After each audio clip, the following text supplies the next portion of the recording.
صفحہ نمبر 79 بیداریاں بام آباد۔ چھٹی ختم ہونے پر علی احمد کا تبادلہ بام آباد ہو گیا، لیکن علی احمد تنہا بام آباد جانے کے لیے تیار نہ تھے۔ علی احمد تنہائی سے ڈرتے تھے، شاید وہ اپنے آپ سے خائف تھے۔ وہ کمرے میں اکیلے سو نہ سکتے تھے۔ اگر سوتے میں ان کے کمرے سے لوگ چپ چاپ نکل آتے تو جو ہی آخری آدمی باہر نکلتا وہ گھبرا کر جاگ اٹھتے۔ اسی وجہ سے ان کا کسی کمرے یا مکان میں اکیلے رہنا ممکن نہ تھا۔ تنہائی کے علاوہ خاموشی بھی ان پر گراں گزرتی تھی۔ رات کے وقت اگر ان کی آنکھ کھل جاتی تو وہ اسی چھائی ہوئی خاموشی سے ڈر کر اپنے آپ سے باتیں کرنے لگتے تاکہ اپنی آواز کا سہارا لیں، یا وہ اپنی بیوی کو پکارتے اور یا حقہ بھر کر اس کی گڑ گڑ سے تسکین حاصل کرنے کی کوشش کرتے۔ لہٰذا بام آباد تنہا جانا کیسے ممکن تھا؟ ایلی کی ماں ان کے ساتھ جانے کی خواہش مند نہ تھی۔ وہ جانتی تھی کہ اسے ساتھ لے جانے سے علی احمد کا مقصد صرف یہی تھا کہ اپنا کمرہ آباد رکھنے کے لیے گھر میں ایک عورت کی موجودگی کا بہانہ قائم ہے۔ اس روز علی احمد دادی اماں کے پاس چپ چاپ بیٹھے تھے۔ دادی اماں کہہ رہی تھیں، اے ہے لڑکی، اگر تو ساتھ چلی جائے تو کم از کم علی احمد کو روٹی کی تکلیف تو نہ ہوگی۔ اور دروازے سے لگی ہوئی حاجرہ رو رہی تھی، اس کے آنسو ٹپ ٹپ گر رہے تھے۔ اللہ رکھے تیرے بال بچے ہیں، تو ہی تو اس گھر کی مالکہ ہے، تو ساتھ جائے گی تو ہی گھر بسے گا نا۔ صفحہ نمبر 80 نہ میں نہیں بنتی مالکہ اس گھر کی، حاجرہ نے ہچکی لے کر کہا۔ بہت چاکری کر دیکھی ہے۔ دادی بولی، آخر تو نہ جائے گی تو گزارا کیسے ہوگا؟ حاجرہ نے کہا، میرے بغیر انہیں کسی چیز کی کمی ہے کیا؟ چل چھوڑ اب، دادی اماں بولی۔ پھر نہ جانے کیسے ہی چند منٹوں میں محلے والیاں آ پہنچیں، جیسے انہوں نے پہلے ہی سے پروگرام بنا رکھا ہو۔ اے ہے کیوں نہ جائے گی؟ چاچی حاجہ ہاتھ چلا کر بولی، اللہ رکھے تو اس گھر کی مالک ہے۔ لو یہ سنو، ماں جیواں نے حاجرہ کے سر پر ہاتھ پھیرتے ہوئے کہا، اللہ عمر دراز کرے تیرے بچوں کی، تو نہ جائے گی اپنے گھر تو ہوگا کیا؟ تو ان آنے جانے والیوں کی کیا پرواہ کرتی ہے؟ آتی ہیں تو آ جائیں، آئیں گی اور چلی جائیں گی، ان کل موہیوں کا کیا ہے جی؟ گھر تو تیرا ہی ہے نا، اپنے لیے نہیں تو ان بچوں کے لیے تجھے ضرور جانا چاہیے۔ محلے کی بوڑھیاں حاجرہ کے گرد چیلوں کی طرح منڈلانے لگیں۔ ان کی چیخیں سن کر ایلی نے محسوس کیا کہ بام پور کا طوفان آیا ہی چاہتا ہے۔ پہلے تو حاجرہ نے جلی کٹی سنانے کی کوشش کی، پھر اس نے ہچکیوں سے احتجاج کیا اور بالآخر خاموش ہو گئی، اور اس کی خاموشی پر ایک ہنگامہ برپا ہو گیا۔ حاجرہ جائے گی، اے ہے کیوں نہ جائے اپنے گھر؟ ہی علی احمد ہنسنے لگے۔ تو سامان باندھ دو نا اس کا۔ اور سامان باندھا جانے لگا اور 2 روز میں وہ سب بام آباد جا پہنچے۔ بام آباد ایک نیا شہر تھا، لیکن جب ایلی نے اسے دیکھا تو اس میں کوئی ایسا نیا پن دکھائی نہ دیا۔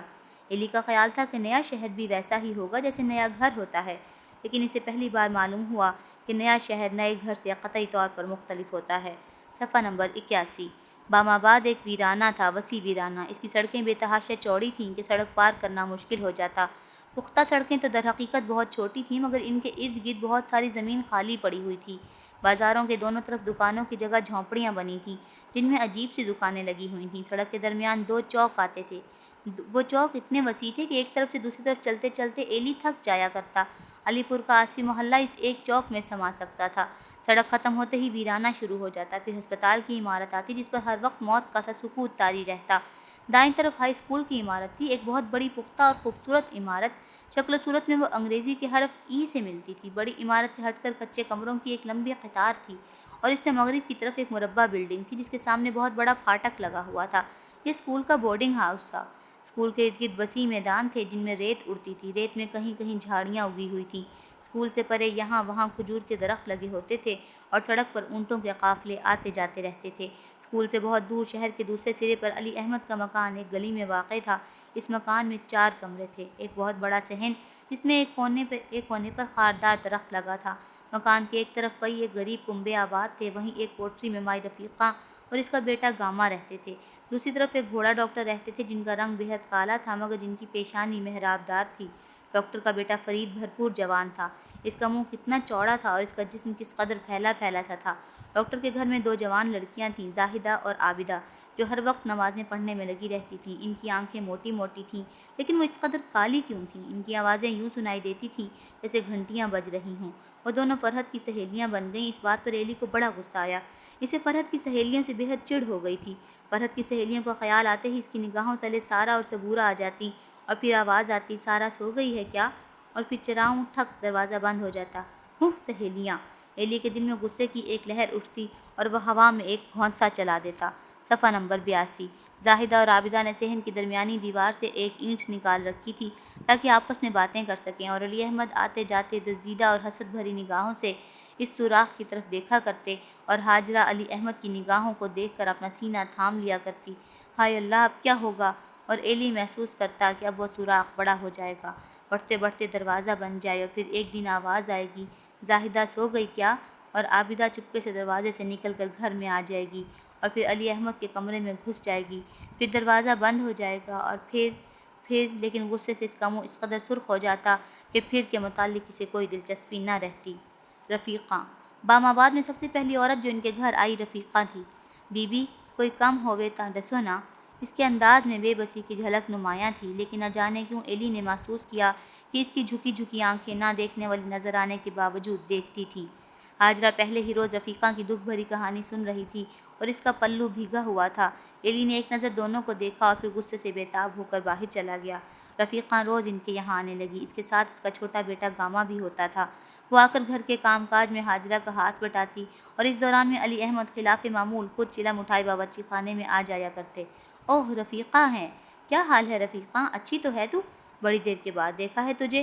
اور رفیقہ مسکراہٹ بھینچنے کی کوشش کرتی اور نظریں جھکا لیتی، اور علی احمد اپنے آپ باتیں کرتے کرتے تھک جاتے اور پھر اپنے کمرے میں چلے جاتے اور وہاں پہنچ کر آواز دیتے، رفیقہ ذرا آنا تو۔ اس پر ہاجرہ کی تیوری چڑھ جاتی اور رفیقہ مسکرا کر سر جھکا لیتی جیسے وہ سب سمجھتی ہو، اور چپ چاپ بیٹھی کام کیے جاتی۔ لیکن ایلی کو محسوس ہوتا جیسے اس کی خاموشی میں ہاں کی جھلک ہو، جیسے اس کا جی چاہتا ہو کہ اٹھ کر علی احمد کے کمرے میں چلی جائے اور پوچھے، آپ نے بلایا ہے جی؟ لیکن وہ بیٹھے رہنے پر مجبور تھی، بی بی کیا کہے گی؟ اور بی بی بات بات پر کچھ نہ کچھ کہا کرتی تھی۔ آواز پڑنے پر وہ زیر صفحہ نمبر 83 لب کہتی، اوہ ہوں، ان تینوں میں تیل نہیں رفیقہ، ایسی نہیں، سب عورتیں ایک سی نہیں ہوتیں کہ بلاوے کی منتظر ہوں۔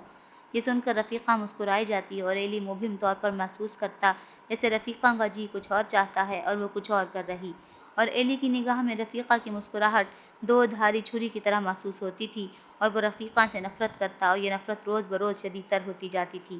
لیکن ہاجرہ رفیقہ کے گن گاتی تھی، بات بات پر رفیقہ کی تعریف، رفیقہ کی شرافت اور نیکی کی گھر میں دھوم مچی ہوئی تھی۔ شاید اسی دھوم کی وجہ سے رفیقہ قطعی طور پر مجبور ہو گئی تھی کہ علی احمد کی آواز سننے کے باوجود اور ان کے متبسم آنکھوں کے اشارے کے باوجود چپ چاپ بیٹھی رہے۔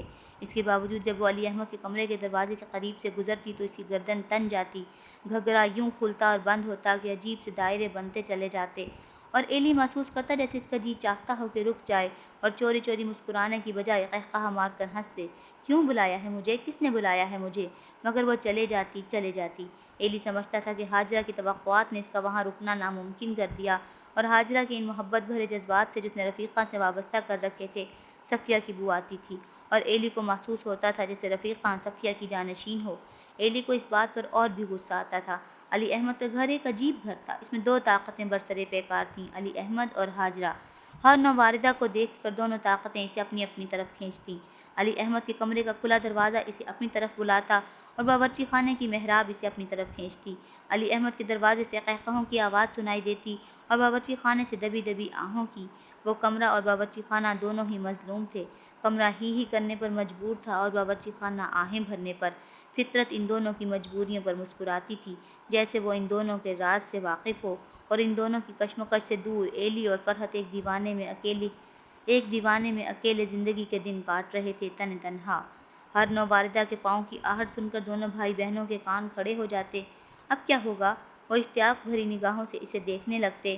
نو واردہ کمرے اور باورچی خانے کے صفحہ نمبر 84 درمیان لٹک جاتی، اس کی سمجھ میں نہ آتا کہ کیا کرے۔ بالآخر یا تو وہ باورچی خانے میں جا پہنچتی اور یا علی احمد کے کمرے میں رک جاتی، اور پھر مکان سے یا تو قہقہوں کی گونج سنائی دیتی اور یا آہوں کی۔ ہر صورت میں مکان پر ایک اداسی چھا جاتی، جس میں دبی دبی چیخوں کی گھٹی گھٹی آوازیں سنائی دیتی، اور ایلی ڈر کر چلاتا، آپا اتنی اداسی کیوں ہے؟ اور فرحت آہ بھر کر کہتی، اب تو سوئے گا بھی کہ نہیں؟ صفیہ کی موت کے بعد بھی گھر میں ہاجرہ کی حیثیت ایک نوکرانی کی سی تھی۔ وہ دن بھر باورچی خانے میں برتن مانجتی، آہیں بھرتی اور آنے جانے والیوں کے پاس بیٹھ کر آنسو بہاتی رہتی۔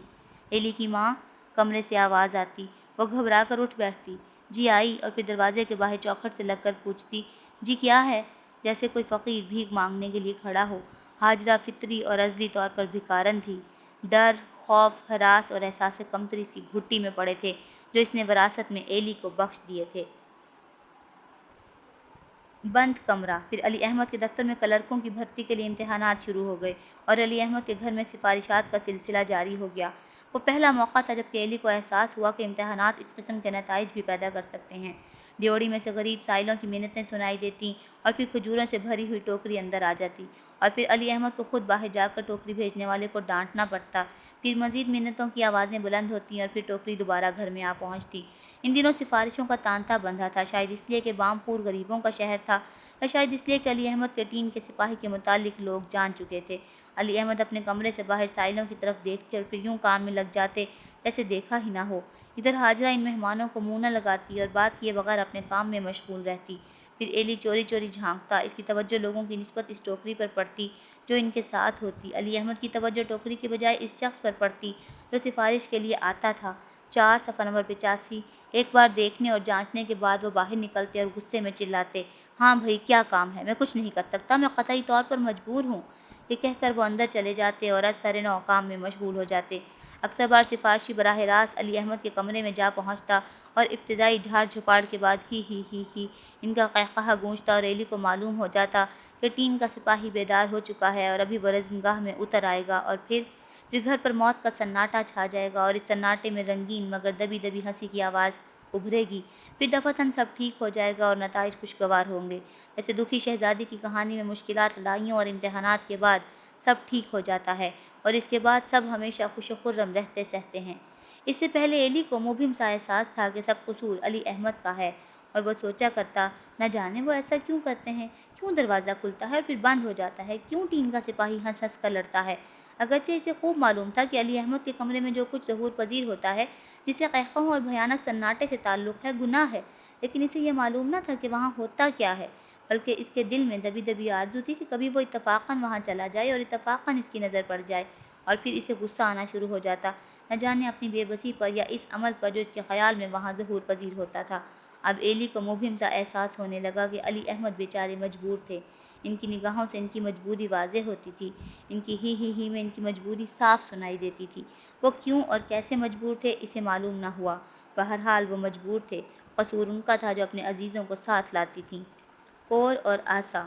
کور بھی پہلی مرتبہ بھائی کی سفارش کرنے آئی تھی، اس کے ساتھ اس کی ماں تھی، خود آسا تھا جسے دفتر میں کلرک بننے کا بےحد شوق تھا۔ تینوں کا قافلہ چپ چاپ اندر آ گھسا۔